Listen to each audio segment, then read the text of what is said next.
welcome to Discovering Creativity. It's a pleasure to be with you again. And today we have Felipe Zamana from Portugal. And he's doing a PhD under Dr. Todd Lubart in Paris in this area of creativity. And he has been teaching creativity for many years. He has written a book on it. And it's a pleasure to have you here, Felipe. Thank you very much for having me. I'm going to ask you a few questions and see how long we go, and then I'll be also doing a little bit of probing and clarification as we go along. Basically, the point of this program is to help people understand creativity, different aspects, and also give some wisdom, some tips, something they can use, something practical that you have seen that works for you and that works for your students, and how to help people have a greater awareness and practical use of certain things that we do. So the first question is, would you let me know a bit more about your current interest in creativity? Well, first of all, thank you for inviting me to join this program. It's really good to be here. And my interest in creativity, it's being focused on the social cultural aspect of creativity. So understanding how smaller pieces play along in a bigger picture. So I've been researching about it and understanding how this connection, how this interconnected network we have as people, as schools and institutions, as teachers, how can we play along, and which roles we play during these different interactions.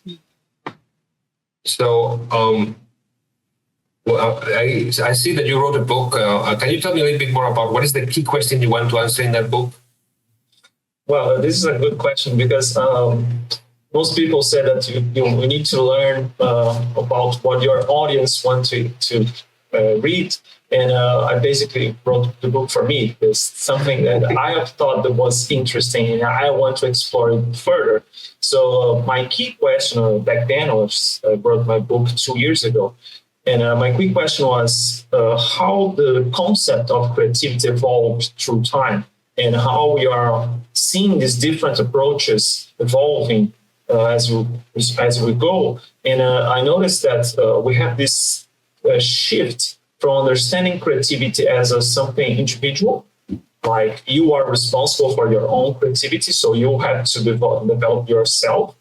But now we have this change to understand that your creativity depends on your group, your sport, your society, your city, your institution. And we can have this different lens to understand the scale of the ecosystem. So we can go just in individual, but we can also see the classroom as a whole ecosystem, the whole school or institution, the whole country, the whole world. So depending on how you look to creativity, you have different pieces, you have different roles to play. And explore that in my book to understand how this shift is making us more or less creative. And one thing that I noticed is that we have this productivity bias, let's say, because if you see the history, you understand that the productivity concept in the offices today came from the factories. So it's, if you improve your machinery, if you improve the process, you can produce more faster. And basically, we apply the same principle in the office. But when you are talking about knowledge workers, for example, that don't have like pieces to put glue together, like they have to think about stuff, faster is not better. Faster is not more creative. So we have this problem. And of course, the productivity is also applied to you. So you are responsible for your productivity. But imagine you are in the office and you are constantly being interrupted for solicitations. So colleagues that want something, an email you have to answer. It's impossible to create something meaningful in this situation. So the environment we are also play an important role, a key role in our creative development. So if you want to develop new ideas, you need time for it. You need support for your group. And the support here could be just people leaving you alone to think, it's just giving you time to do that. So the environment plays this key role. And I just finished a study with teachers to understand their perceptions of what makes the students more creative. And I explore four key components for. If you look into the component theories from creativity, you'll find a few, but I use the Gruber's theory of creativity evolving systems approach, that as he called, to understand how these components play a role. And we have, like, in a broad sense of definition, don't go in the details, but we have motivation, we have knowledge, you have affect, emotions that play a role here, and the environment.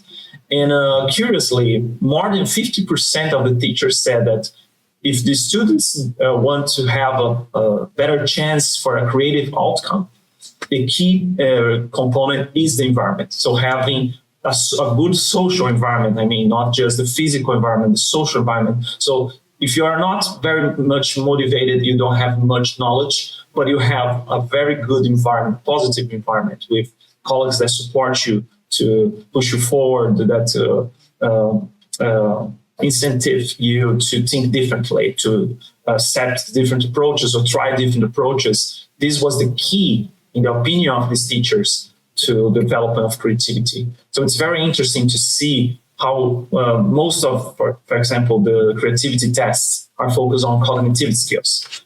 But if we consider the environment these kids are, the students are, it could be completely different results, because I'm from Brazil. So we know, and I just read in the PISA 2022 assessment, they introduced the creativity thinking assessment for the first time. And in the reports, they say that Brazil have like a really bad environment normally for students. So it's not about the students not being creative, but they are not allowed to be creative because these negative environments don't promote this kind of thinking. So they have to do what they expected for them to do, or there's no space for new ideas. So in my book, I address a little bit of this concept to understand how the environment is key. So even the name of the book is How Your Ideas is More About Us Than About You, because the whole societal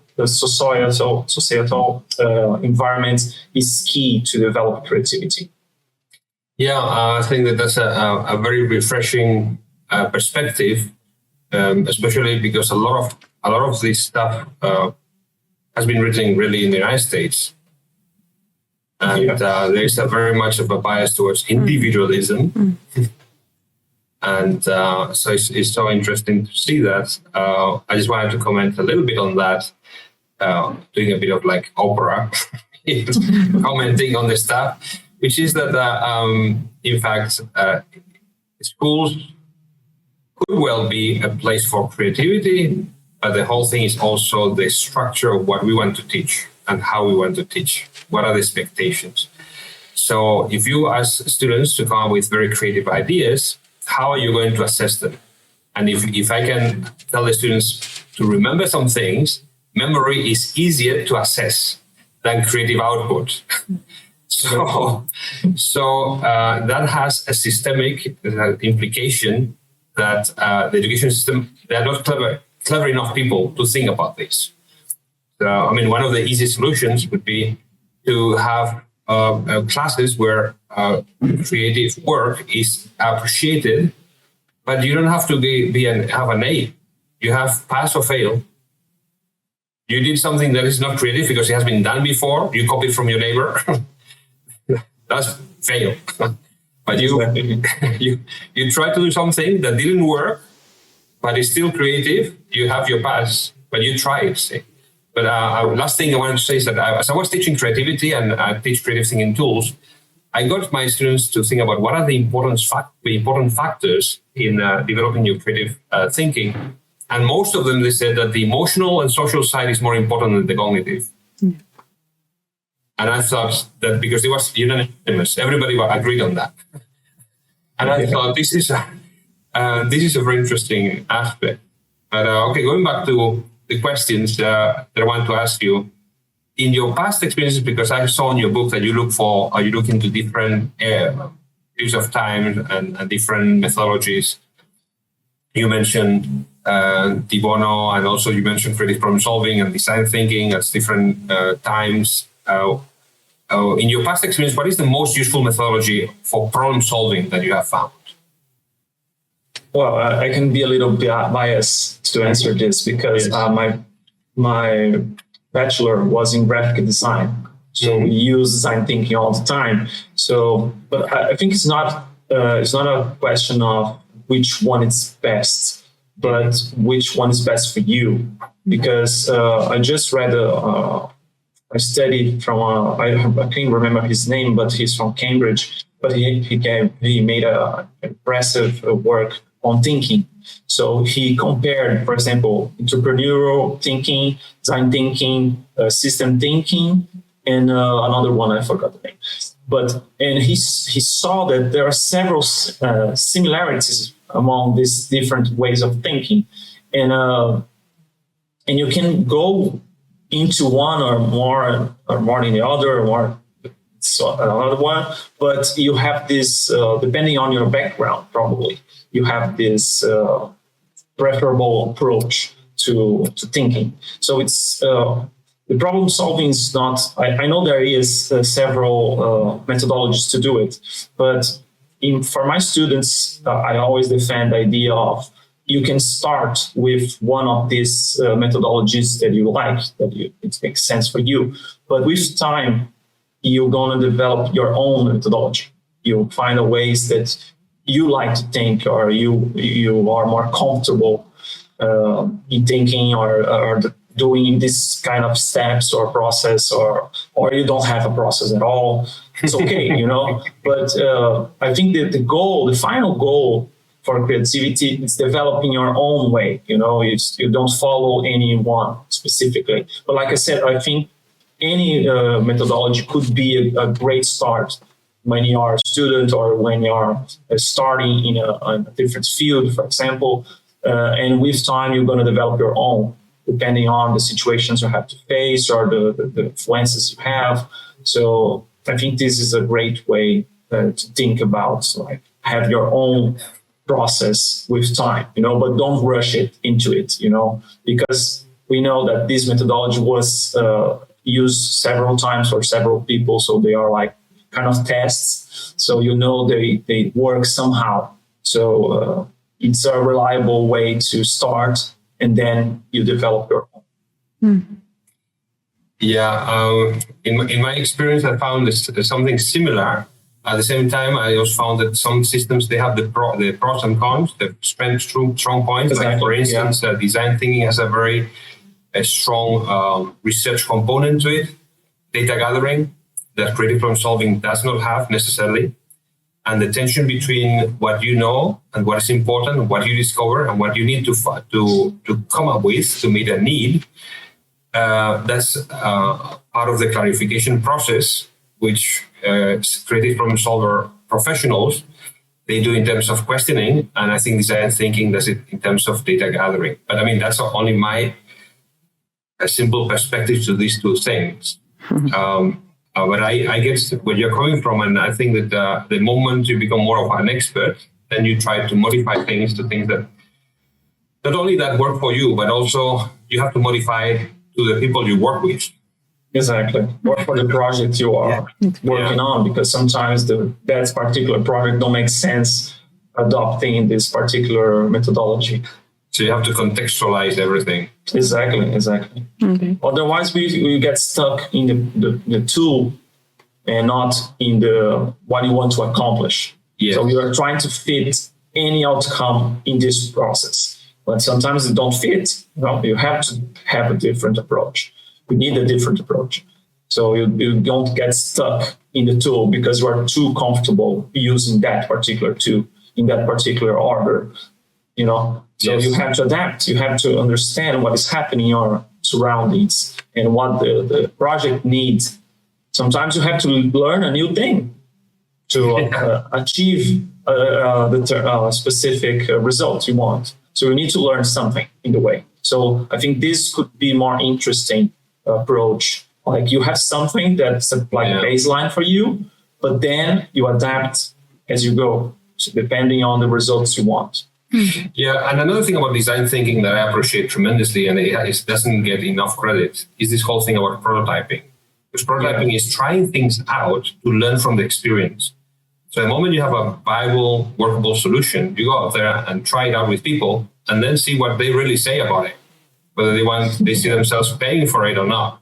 So there's another way of data gathering and refining, which is done in software development very often with the beta version and whatever. And people are always giving feedback on the free versions of things that do not work very well.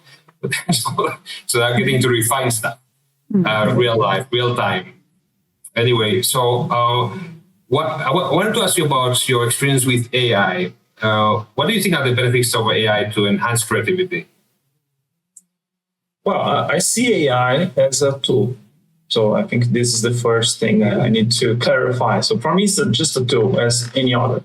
But these two have good things and bad things that can help you in certain ways, but could be detrimental in others. So I think for creativity, depending, if you know what you want, they can be a great tool. Like you know what you want to achieve, in which direction you want to go. So you can make some things faster or easier or like less, how can I say this in English? Less, it's not handwork, it's like... busy work, or maybe that's easy work because you have to do it. Like it's boring work, but you have to do it. Yes. Like creating sheets or something like this. So the AI can like speed things up and do it for you way faster. But that part is important, and you know what you want from this tool.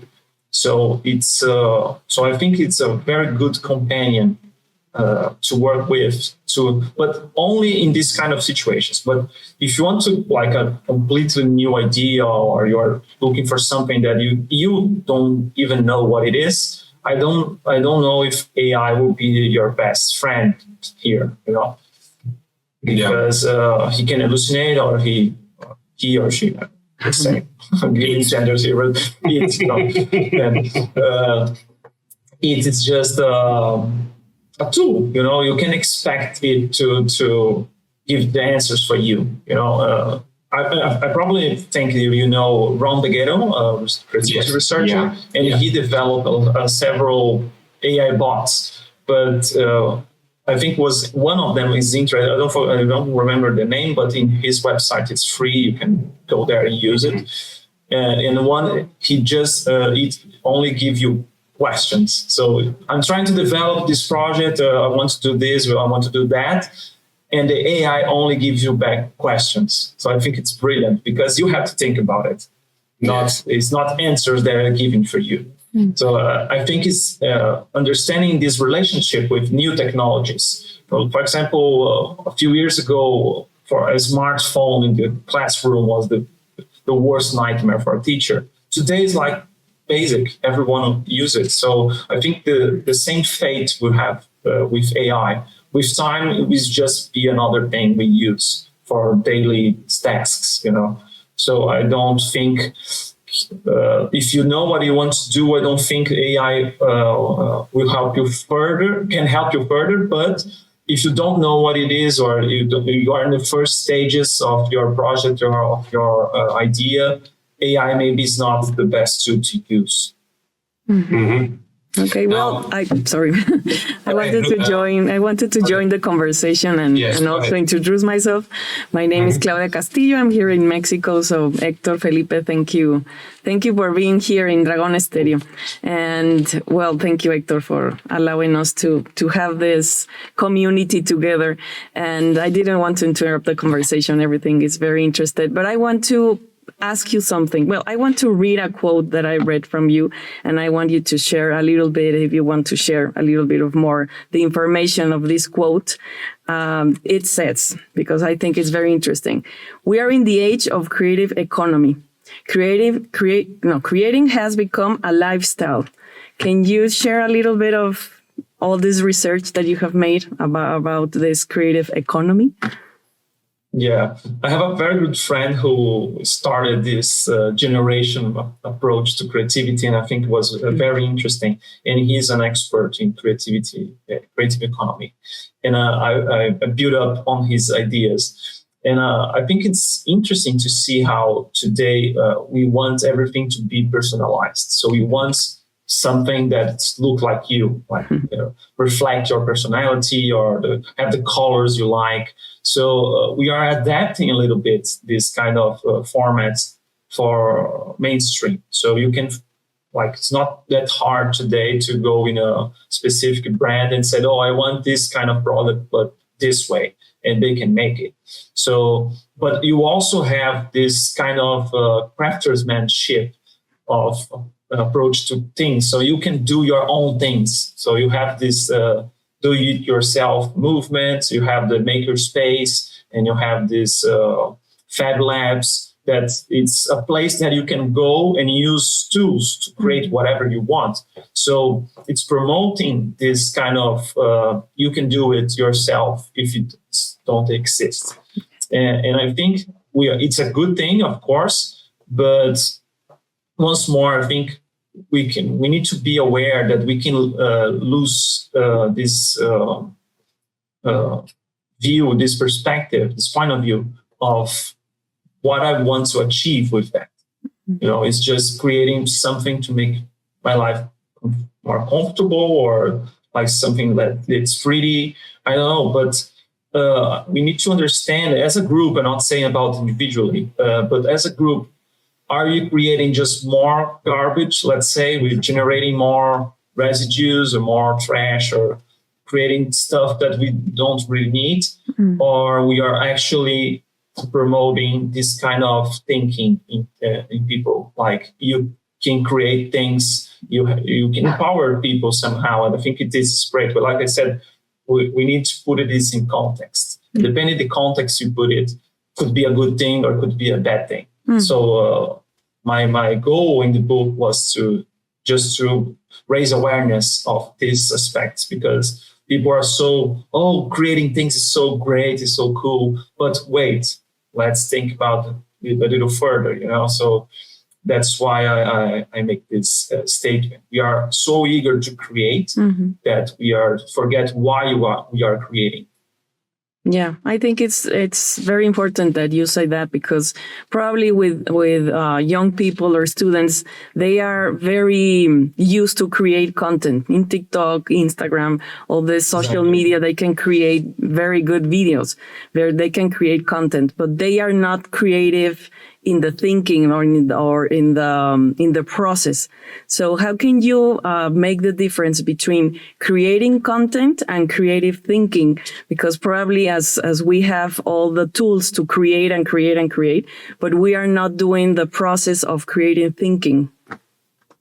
Exactly. For example, me personally, this is my opinion. Okay, I don't think make any sense. For example, using AI to create social media content. Like, why are you doing this? Like, why are you creating something like randomly? Oh, just create for me a post saying whatever. Why? Who is going to read it? And what's the matter? It's meaningful there? Points. So you need to create something fast every day. So we are, like I said before, we are so eager to use the tools, and follow the AI rules, like social media, for example, you have to post every day. Why? Because the algorithm wants you to do it. So it's pointless, you are doing what the machine wants you to do, but you are not it's impossible to create relevant content every day. Like, you have to think this through. So like you said, I think this creative content don't exactly promote creative thinking, because depending on the speed you have to produce this content, you don't have time to think. So it's more of the same, like I think I even wrote this in my book, like, do you really need another cat video? Like, we don't. we have a lot of cat videos in the internet, so we needed one more, So this is just a joke, of course, but this go in this direction of why are we creating and why we need to create that fast. You know, if you want to inform people, to entertain or to do something different, we are just doing more of the same. If you consider the speed we need to create to satisfy the social media algorithms. So I think to promote creative thinking, you also have to promote with time. Give people time to think. Otherwise, you won't promote creative thinking. Yeah. And also I think also one of the things that I read about your article is the importance of boredom. And I think I was like, this is the point, because this new era, all these gadgets and all these tools, they are making our mind every time very busy, and we don't have the time to think. We don't have space to create new things. So what do you can tell us about the importance of less screens to allow yourself to be a little bit boredom, to have this curiosity to learn new things? What's the importance of boredom to also develop creative thinking? Well, I went in an event once that you have was the first time I heard about it. This kind of profession was a doctor, but he's focused on child development, but have a specific name, but I forgot. But he said one thing that I think was great, that children need these boredom times to develop their own thinking, or to grow up, to even physical in your brain. You need this time for make new connections in the brain. So boredom was key to human development, not just creative development or whatever. But today we are always consuming something. Like you don't give yourself 5 minutes without being entertained. So if you are waiting the bus line, you grab your phone and start looking things, but you are not paying attention enough because you're just rolling. But at the same time, you are not thinking about anything. So it's hard to give time for your own thinking happen in these situations, because you are always put your attention, your focus on something else, and something else that you are not the creator, you are not the owner, let's say, of this particular thought. So where is your thoughts there? You know, how your thoughts play a role in this kind of minimalist consumption of content. And of course, I think it's clear that I don't like social media, but I'm not saying just about social media, but this constant need we have today of being entertained all the time. So I always need to do something that make me go away from this kind of poor feeling, you know.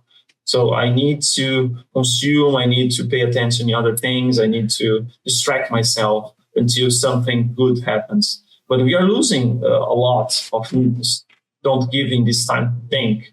And I think this is the key, at least in my perspective, the key problem in education now. It's not the teachers, it's not the institution in a general sense, but the students don't have time to think for themselves, or to stay with the question a little longer. It's not about having the content or have the intellect or have the intelligence or whatever. It's not about that. They don't stay long enough with the problem, with the question, to actually develop a critical thinking or new thoughts about it.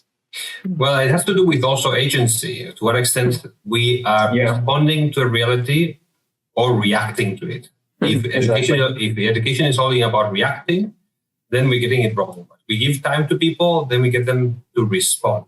So the moment they respond, they give their own opinion, their own perspective, then they have something they have created mentally. But that takes time, and that takes practice, and maybe also a little bit of training, because when people are not used to it, they feel it's a bit uncomfortable. So there's a Spanish philosopher who said, the best way to save time is to know how to waste it. And I think it's connected with this theme. I wanted to, before Claudia ask the next question, I wanted to ask this, only my last one, which would be about your experience teaching creativity. What do you think because I don't know if you have taught more courses in Brazil or in Portugal, So because I don't know about your so many years of experience, but whether it's Brazil or Portugal, what do you think are the greatest hindrances or factors hindering the teaching of creative thinking in that nation? Well, I have taught more in Portugal now, so I overcome my time in Brazil.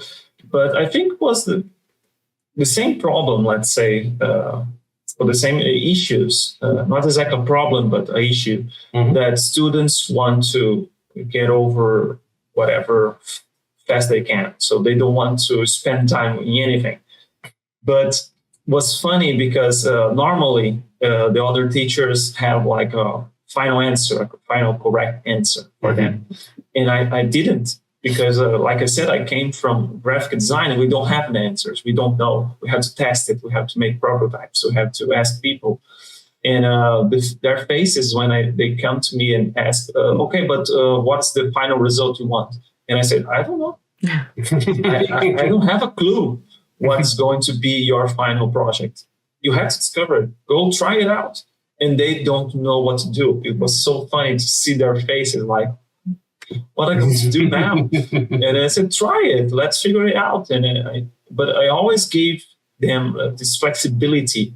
For example, I remember one situation that I said, okay, you need to write a text, but I don't recall the topic, but you have to write a text with 500 words. If I don't like to give limits or this kind of goals, but they need it. Otherwise, it's just one phrase, So you have to develop a little further. Yeah. And I remember one student that came and said, "Oh, teacher, can I do like a poem in a poem format?" And say, "Yeah, of course."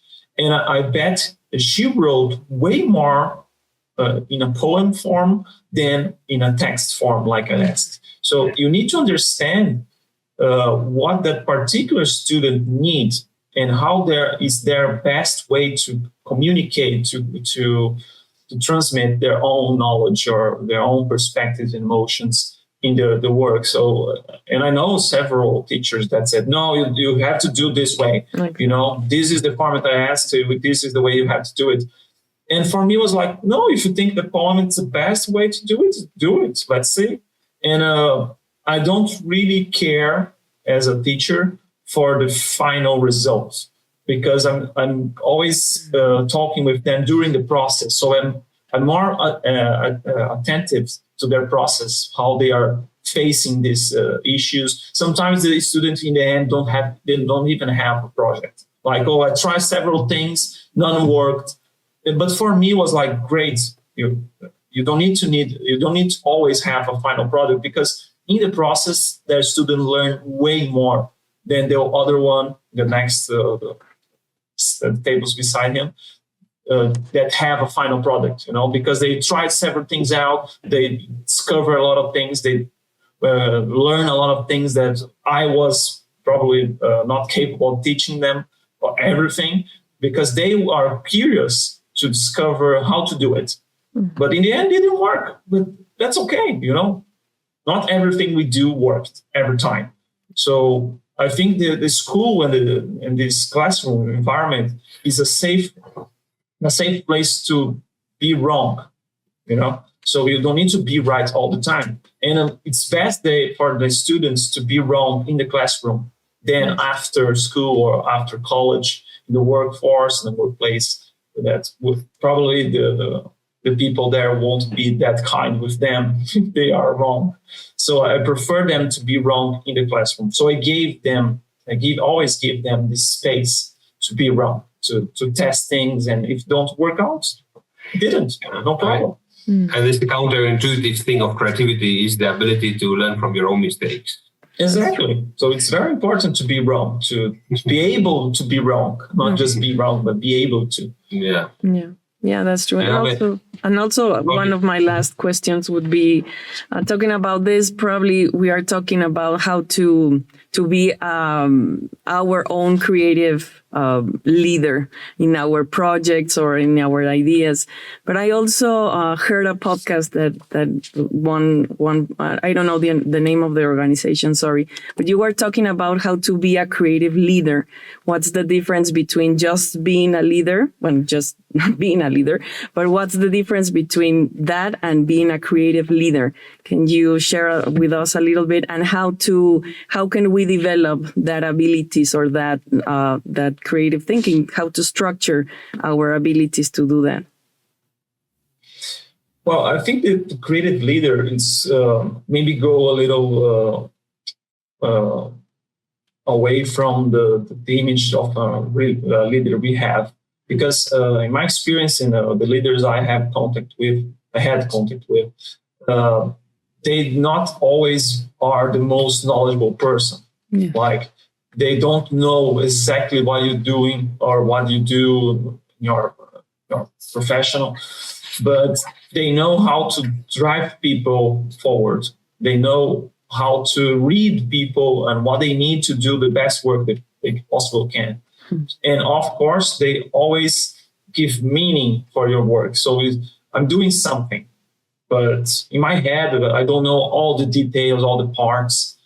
So for me, it's like pointless, like, why I'm doing this? And the leader make this clear. Okay, your contribution is important because of this, and that. So if you don't do your part, the whole group will be damaged or will lost with this gap in the work. So what you do is important, and you know that what your part contributes for the whole. I think this is one of the key characteristic for the creative leader. Another thing is the creative leader have a good notion of what a very good teacher of mine, Professor Michael Hansen, wrote that it's the budget of flexibility. Mm-hmm. So we, as any person, not just we here, but any person have a budget of flexibility in different situations. But basically is you are willing to go a little beyond your comfort zone, not the commercial version of a comfort zone, but he wants to work in a good environment, not a social, but for you, you're like, this is a good environment for me to do my work. I can do my work here, but you are willing to go a little further for a specific duration. Mm-hmm. So I can be a little discomfort in my work or in my social environment for a certain amount of time. After that, you enter in a stress position. And this leads to burnout, this leads for conflicts, this leads to people giving up or quitting their jobs because they are going beyond their budget. The budget of flexibility goes to zero, so I can't be flexible anymore. It's too much for me. It's enough, So, and after you spend all your budget of flexibility, you need time to recover. So it's not just, this is a different project. You have a different budget of flexibility. You can endure a little more. It's comfortable. No, you need time to recover. I need to go back to a safe space, a comfort zone to recharge this budget of flexibility. So I think that the creative leader knows this, and he or she knows when and how to push people to a little away from the comfort zone, but they know how to push them back before they burn out. Burn out, exactly. Before they be pissed off, like, no, I don't want to do this anymore. Like, it's enough. So they know this, because if you want to be creative, sometimes you need to go a little beyond your comfort zone. We know that. We need to be put in a different situations that we don't really know what to do or how to do it, but we can discover, like we are just saying about our students. But we need to know when we don't need it. Well, no, this time I need to be in my comfort zone doing something that I know I can do it. I know I have the time, so I can recharge this budget of flexibility. So I think this is an interesting concept to explore as a creative leader. And I think creative leaders know how to do it. They know how to motivate people enough to do whatever it takes for the common good, but also when it's not the time for it. Well, thank you so much, Felipe, for all this. I think we've used all our time and more. And I think that maybe in the future, maybe in the next 6 months, we could have part 2. Yeah. Because I can think of a few other questions. But I think it has been quite meaningful for a lot of people. And I just want to thank you on behalf of American Creativity Association and also the Instituto San Miguelense. And well, we'll be in touch. No, thank you very much for this moment. It was a pleasure. And if you have more questions, I'm always here to help and to answer them if I can. Thank you. Thank you. Thank you. Thank you very much. Right. See you soon. Bye. Bye-bye.